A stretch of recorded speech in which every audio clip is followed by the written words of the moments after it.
Resuming debate. Please the débat. The honourable member for Parkdale-High Park.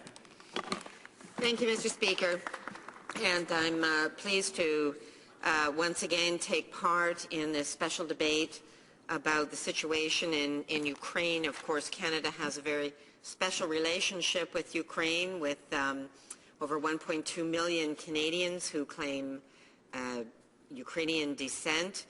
And given that Canada was the first country to recognize newly independent Ukraine, and given our history in terms of working with Ukraine to help them evolve into a democracy, I personally have served 3 times as an election observer in Ukraine. I'm not of Ukrainian descent, but I'm very proud to have many folks of Ukrainian descent in my riding, and many Ukrainian institutions, 2 different credit unions, senior services, newcomer services, and people of Ukrainian descent have certainly shaped the wonderful community that is the riding of Parkdale-High Park, which I'm very, very proud to serve.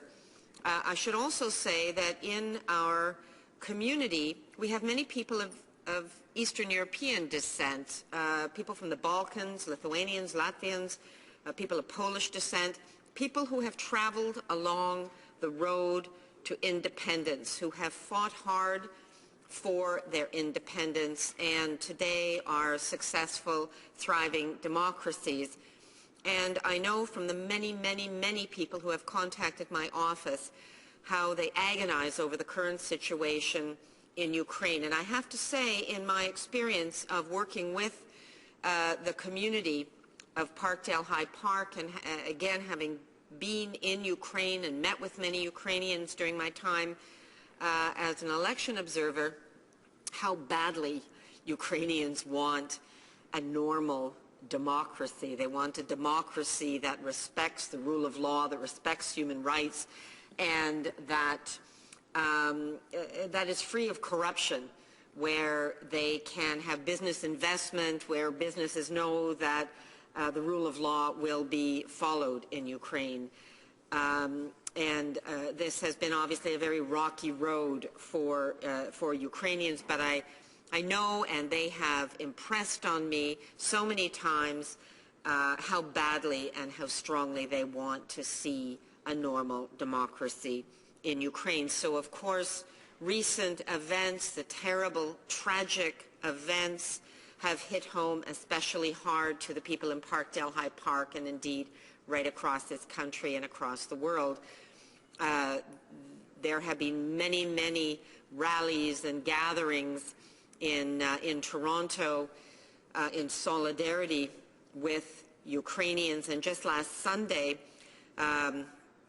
hundreds of people were at Queen's Park, our Parliament of Ontario in Toronto, and it was a very somber, solemn moment when the names of those who died in the recent events in Ukraine, those names were read. And to hear that long list of names, and yes, from the Maidan, from Kyiv, the capital of Ukraine, but from other cities as well. They came from other cities. And so this is a very sad and tragic loss, and certainly I think from Canada's perspective, we have to do everything possible to help stabilize the situation and to prevent further bloodshed. Now, there are many challenges on the road ahead. The temperature has been turned down, at least for now. I think a priority has to be that Canada do whatever possible to help resolve the current situation with a political solution and not have further violence take place. We, of course, have, in our Foreign Affairs Critic, have long called for sanctions. The government brought in sanctions, but I have to say in questioning, I was at the Foreign Affairs Committee today, and in questioning with government officials, they were very vague about the travel sanctions that have been put in place. They couldn't tell us how many people or what form these travel sanctions were taking. And the other thing I have to say is that they have put in abeyance the economic sanctions against Ukraine, against those responsible for the violence and bloodshed in Ukraine. And this is very concerning, Mr. Speaker, because now, during this transition period, may well be the very time when those, through corruption, are trying to take vast sums out of Ukraine. Now is the time, in fact, that we should be ensuring that these economic sanctions have teeth. But we heard directly from government officials that the sanctions, the economic sanctions, have been put in abeyance, and in fact, they are not being put into effect. So this is something that I would like to hear from the government side about, because this is very concerning. I also have joined with my colleagues in advocating, and our Foreign Affairs Critic has long advocated, that we need to have a high-level parliamentary delegation on the ground in Ukraine to keep the temperature down and do whatever possible to help form a political solution here, but also to offer a model of democracy where parties that have very differing views on a variety of opinions can come together, work together for a bigger issue. In this case, the bigger issue is democracy in Ukraine. And so we were very saddened and quite frustrated by the decision of the government to take that suggestion from our party, but in fact exclude opposition parliamentarians. We think that's frankly a very sad decision, and a very immature decision on the part of the government. We need to be cooperating and working together to help Ukrainians, in fact, to do the same thing, to cooperate, to work together for the bigger good, the greater good, which is the success of Ukraine. And I know from constituents who have contacted me, constituents from Parkdale-High Park, they frankly were a bit saddened that partisanship would trump the more important question about democracy and human rights in Ukraine. So we need to work together. We need to do everything possible to help Ukraine under its current leadership to be as successful as possible. Ukraine is in fact in a unique situation to be open to the West and to take advantage of the incredible success of the EU, the markets in the EU, to democratize in a Western fashion.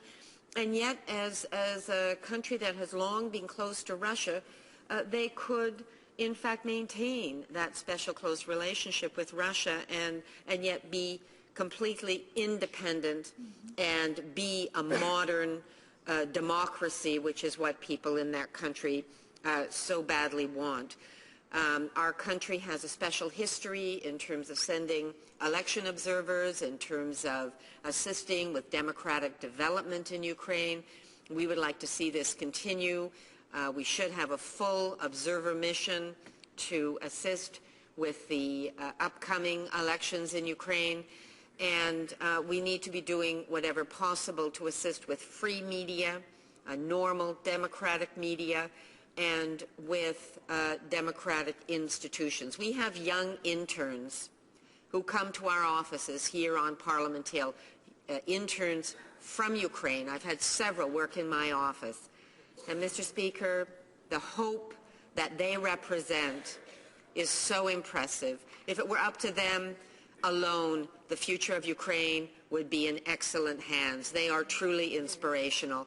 And we need to make sure that the hopes and dreams of those young Ukrainians are not in vain, that they can fulfill those hopes, that Ukraine can succeed and play its full role as a modern democracy, and all parliamentarians in this House need to do everything we can to make sure that that future succeeds. Thank you, Mr. Speaker. Questions and comments. The Honourable Parliamentary Secretary to the Minister for International Development. Well, thank you very much, Mr. Speaker, and it's interesting to watch my colleagues on the other side on this migration from accusing our government of standing up for only one side, and yet it would appear now that the opposition have migrated in this direction, and my colleagues spoke very favorably of Ukraine making better and stronger relationships with the European Union. And so my question to my honourable colleague is, does she support a free trade agreement for Ukraine with the European Union, yes or no? Honourable Member for Parkdale-High Park. Thank you, Mr. Speaker. I'm not sure I heard this question correctly. Is the honourable member asking me if I think Ukraine should form a free trade agreement with the European Union? Surely that's up to Ukrainians to decide. It's not up to Canada to decide. So I'm confused by that question. We would hope that a modern, free, democratic Ukraine would make the decisions that are in the best interests of their citizens, and we would hope that those decisions mean that they're open to economic relationships with the European Union. But surely we don't, we wouldn't want to impose our views on Ukraine. Democracy is about the people in that country making their own decisions, and surely we want to, in supporting democracy, we want them to be free to decide their future. Surely that's what this Parliament should support. Questions and comments. The Honourable Member for Toronto Centre. Thank you, Mr. Speaker. I'd just like to start by saying I believe I've just heard the commitment of the Honourable Member for Parkdale-High Park's to Ukraine be impugned, and I think I've heard a suggestion that she's somehow a Johnny-come-lately to the Ukrainian cause. Of course, I sincerely hope that Parkdale-High Park will become a Liberal riding again one day. Having declared that partisanship myself, I have seen the Honourable Member, I am Ukrainian-Canadian, I go to all of our events, I see the Honourable Member of Parkdale-High Park there. She has been very committed to the Ukrainian-Canadian community for a very long time and has worked very hard to embrace our community.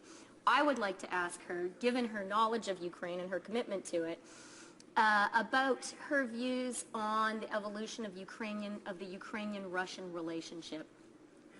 It is very easy right now for Ukrainians to feel tremendous animosity towards Russia, given the role that Russia played in fomenting this conflict, and it's easy for us also to try to see this as a replay, a new Cold War. I believe that that's difficult, that is a bad outcome for the Ukrainian people, for Ukraine, and for the world. Does the Honourable Member for High Park agree, and how does she see this relationship evolving? The Honourable Member for Parkdale-High Park. Well, I want to thank my colleague from Toronto Centre for her, I think, a compliment in terms of the work that I have done with the Ukrainian community. And it's true that not only have I been an election observer for 3 elections in Ukraine, but I have certainly participated in countless events with the Ukrainian community in Toronto, whether it's festivals and fairs, street festivals. The largest street festival in North America happens to be in Parkdale-High Park.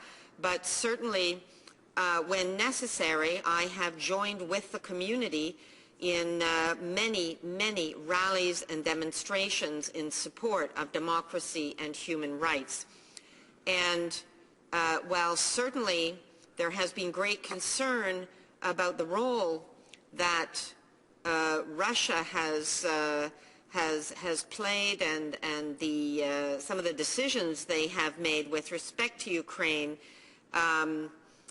again, I want to say that I think Ukraine is positioned in a unique situation where, in fact, while they can be open to the West and take advantage of trade with the EU, that they also have a long-time relationship with Russia, and I don't know that it's helpful for Canadians to try to determine what that relationship is. I think that Ukrainians will make their own decision in the best interests of Ukraine, and surely, Mr. Speaker, that is as it should be.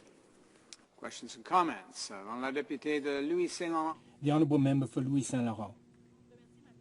I'd like to thank my colleague from Parkdale for her remarks. I know that she cares about Ukraine very much.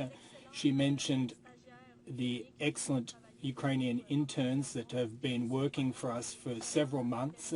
It's a really important program. My question today relates to students, Ukrainian students' access to our universities and to our Canadian educational system. I've cared about this for many years, and I've been calling on the government for quite some time to facilitate access to our educational system.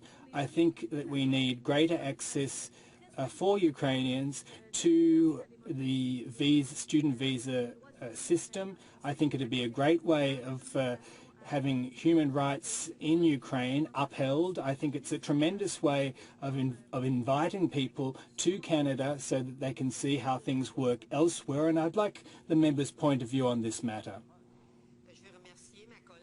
I'd like to thank my colleague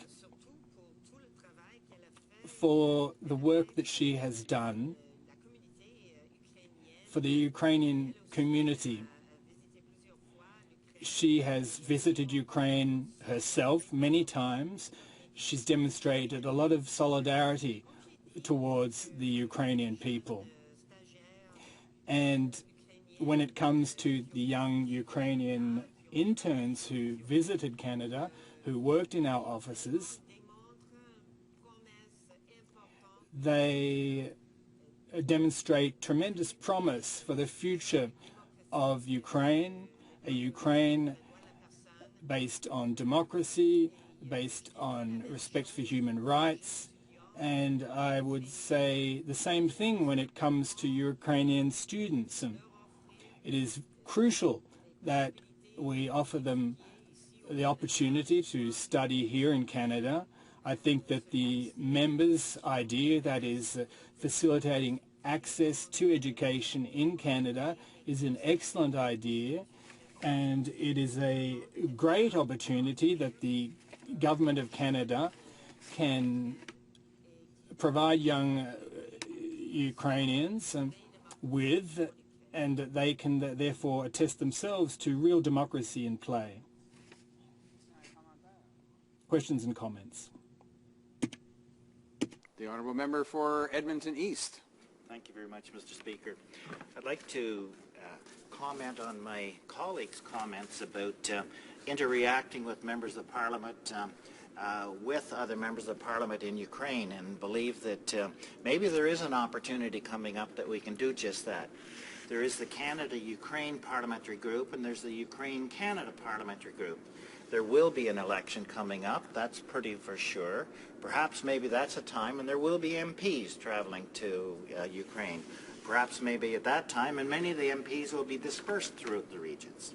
It'd be an excellent time to be interacting with members of Parliament in the various regions of Ukraine, or maybe getting meetings together with the Ukraine-Canada Parliamentary Committee and having some introductory discussions on maybe perhaps how we can work together not only on democracy items but also on linguistic inclusiveness and other aspects of inclusiveness of the various regions of East and West. Perhaps maybe my colleague could respond to that.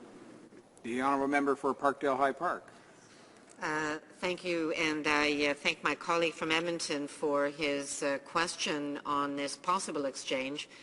As Vice Chair of the Canada-Ukraine Parliamentary Friendship Group, obviously I would welcome the idea of this kind of exchange with our peers from Ukraine. I think that's a helpful suggestion.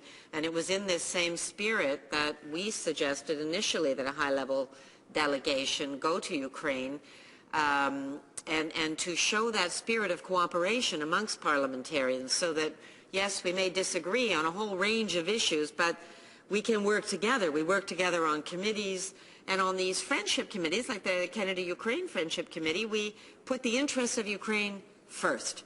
And we put our partisanship aside. And it was in that spirit we proposed initially that a high-level delegation go to Ukraine as quickly as possible to show by example, but also to offer concrete solutions for our peers, the parliamentarians in Ukraine, given the current recent tragedies that have taken place there. So I welcome his idea, and I would urge him to perhaps encourage his own government to embrace that spirit of cooperation and goodwill and support for democracy, in the hope that perhaps they will have a change of heart and put a little bit of partisanship aside for the good of the larger issue of democracy and support for Ukraine. Thank you.